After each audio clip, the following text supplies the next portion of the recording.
If you're trying to understand what a fractional CFO cost looks like in the UK, then today's a good video for you.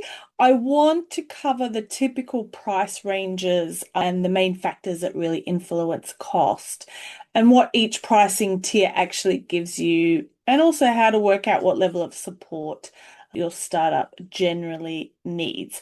And then right at the end, I'll go through red flags when comparing a CFO costs as well, and what a good fractional CFO should really deliver. So don't forget to stick around for that.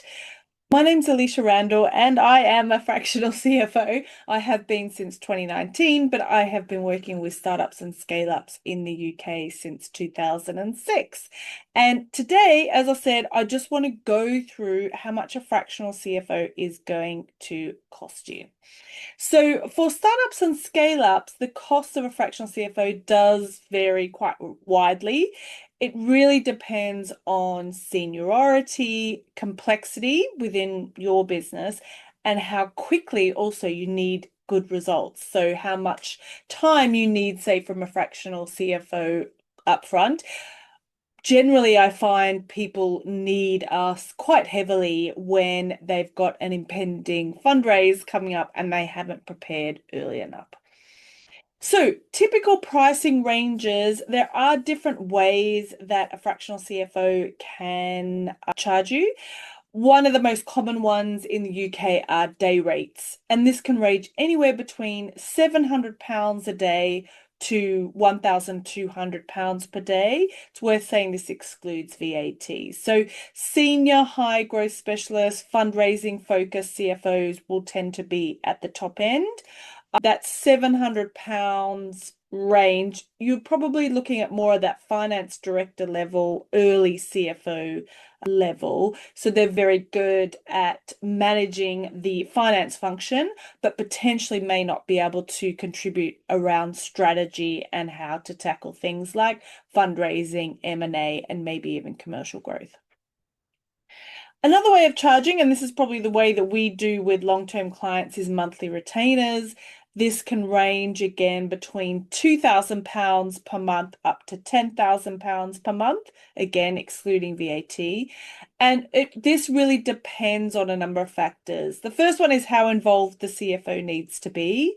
So whether you're preparing for a fundraise or you just need a little bit of advisory work for a couple of days a month, this will be why there's such a big range.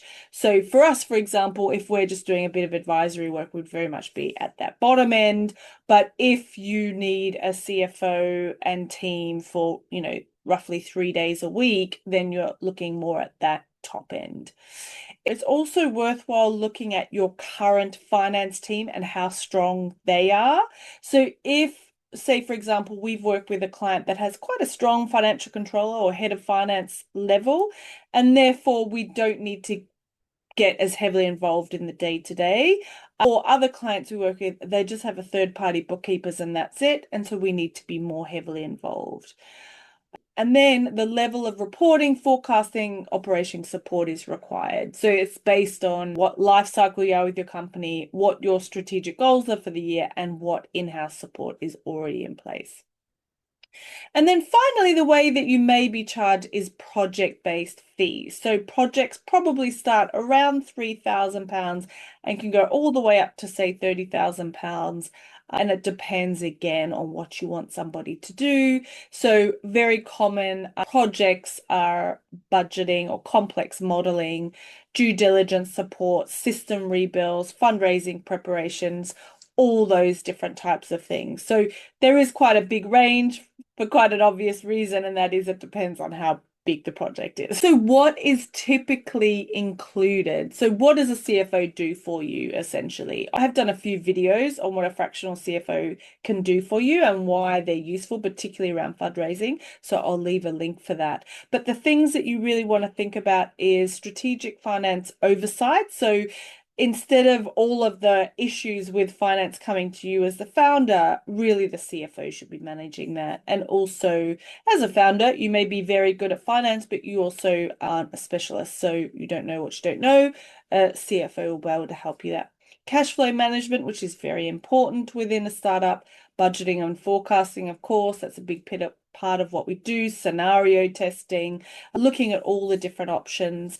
Investor materials and narratives, so whether that's communicating with initial investors or helping you communicate with potential investors. Board reporting is a big part of what I do. Finance leadership, of course, system process and improvements, so looking at your processes and completely revamping them, and supporting you with fundraising routes. The founder misconception gap. So I will say that sometimes we find that startups can get caught out here. Some founders do assume that fractional CFO support is just a few hours of advice each month. Although we can do that, and we do that with a few of our clients, in reality, a CFO is often brought in to build clarity, stability, financial leadership, and some of that, particularly if you've never had a finance leader before and you really do need someone to help you with sorting everything out and preparing again for a fundraise, this does require a lot of hands-on work, decision making, the ability to translate numbers into action. And sometimes it's 6 to 12 months of just cleaning up the history and making things useful. So when a fractional CFO starts, they're often the first proper finance leader the business has ever had, which often means that the finance function is messy, it's incomplete, it's inconsistent, or built on quick fixes. And so before any of that high level strategic works happens, there is a period of unpicking the history and rebuilding the right structure. So this might include correcting past accounting, fixing broken processes, re-establishing the historical numbers, rebuilding reconciliations, tightening controls, implementing or replacing tools and workflows. And all of these things need to happen first. So we're a big believer of getting a really strong foundation or baseline first before you can get any strategic insights from the numbers. So without clean data and consistent processes, really your forecasting can be quite unreliable, and then leadership decisions become guesswork and your CFO is wasting your time. So just make sure if you do engage with a fractional CFO, you're not going to get business insights within the first 4 weeks. This early stabilization phase is one of the biggest drivers of costs in that initial stage, but it's essential because the longer you leave it, the worse it's going to get, and the longer it takes for a finance leader to unpick everything. Factors that really influence pricing. So pricing varies not just by the CFO, but also the job in front of it. So some of the biggest cost drivers are the stage of the business.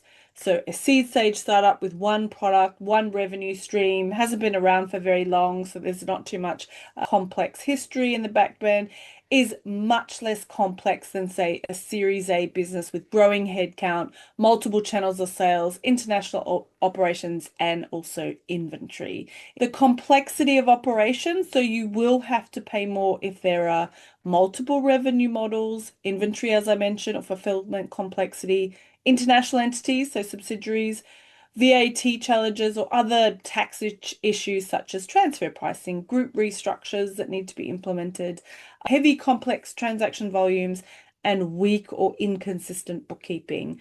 I will say that that final point is with most businesses that we start working with, that is probably in almost all of the companies that we start working with. So the more complex the operation, the more time your CFO needs to come in, stabilize everything, and then lead it.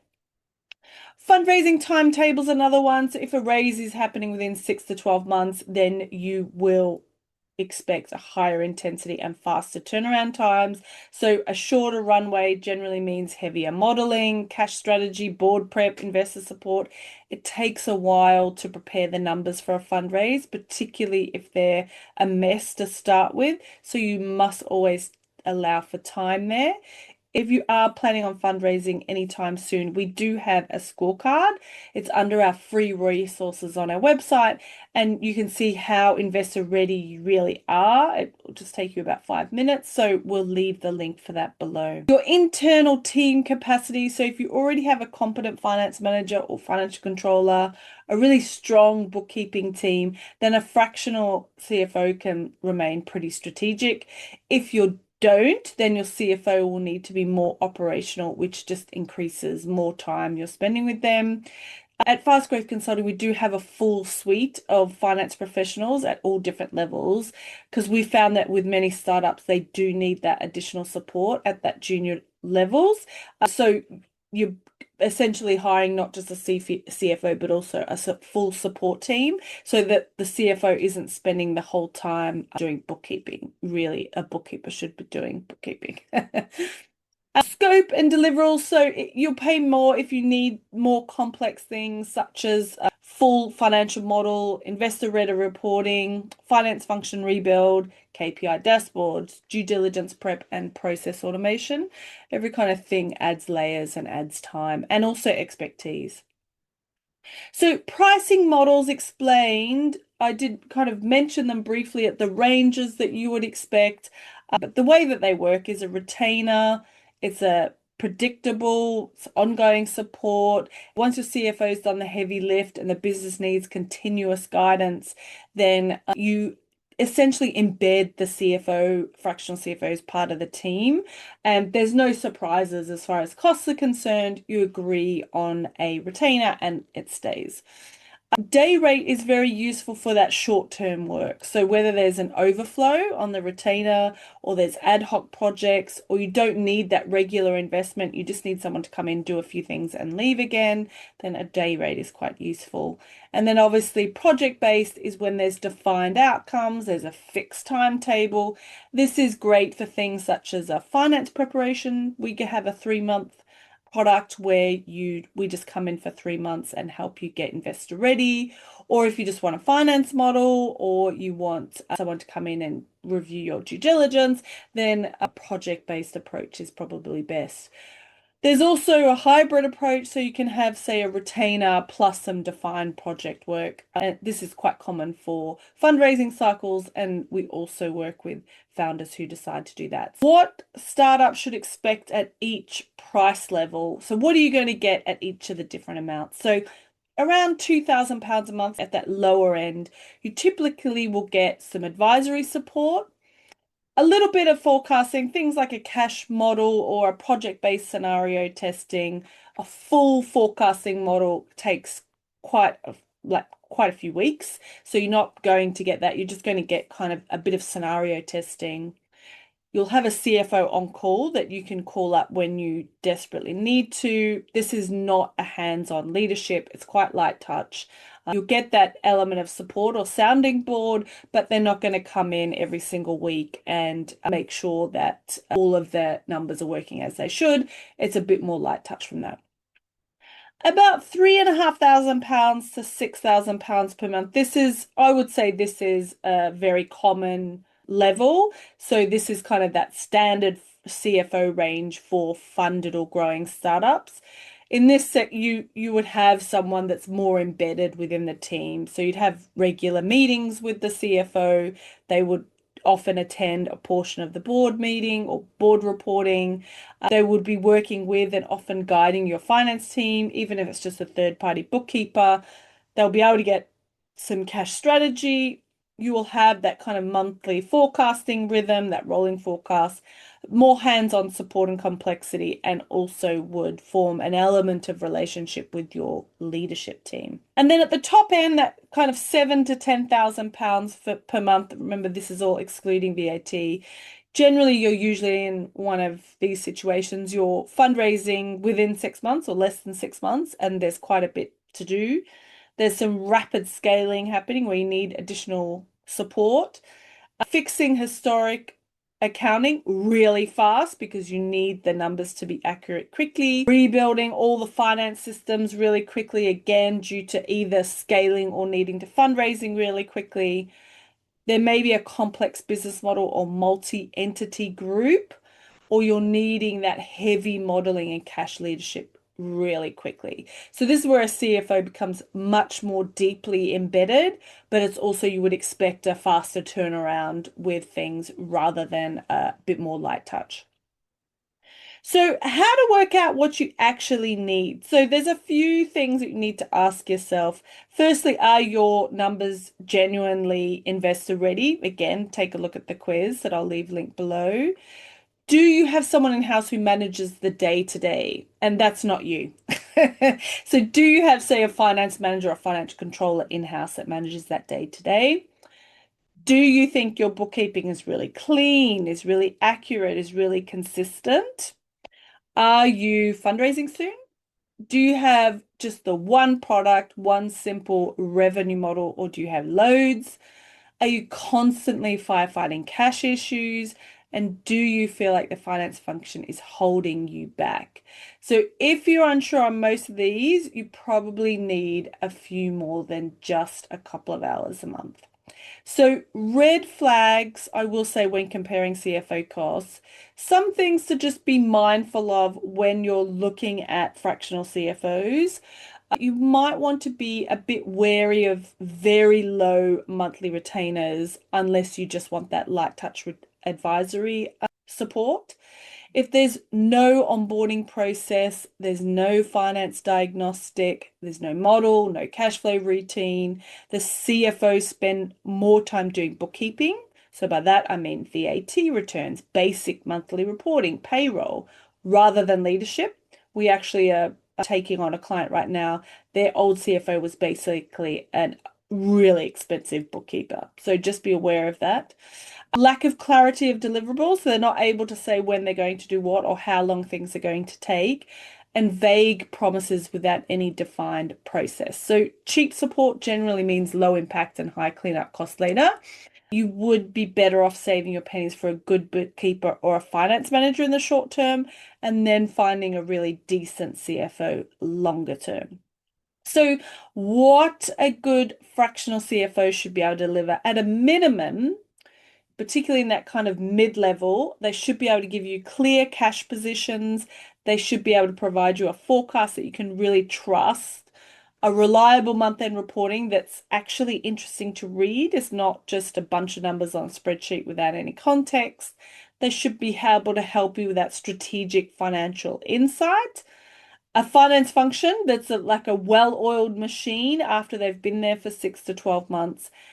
But they should give investor confidence as well and board confidence. The board often will tell you if what they think, if it's in the negative. They should also be able to help you with making better decision making, again, once that foundations are really set and a much more calm and predictable operating rhythm. So if they don't deliver this, then they're basically not doing CFO level work. So if all of this sounds interesting to you, then feel free to reach out to us at all. There's 3 ways that we can help you build a finance function that's built for fast growth and future fundraise and not just compliance and keeping the lights on. The first one is to subscribe to this YouTube channel. I offer straightforward founder advice on startup finance, fundraising prep, and hiring support. And we have lots of free resources to help you with that. You can download one of our free resources. Our 2 most common one is our hiring calculator and our fundraising checklist. So we'll leave the links below for that one. And then finally, we do have a financial foundations, a 3-month product to get you investor ready or get you cash confident and have kind of a finance numbers that you can trust. So if you're interested in that, then follow the links below. Otherwise, thanks so much for watching and I'll see you in the next video. Cheers.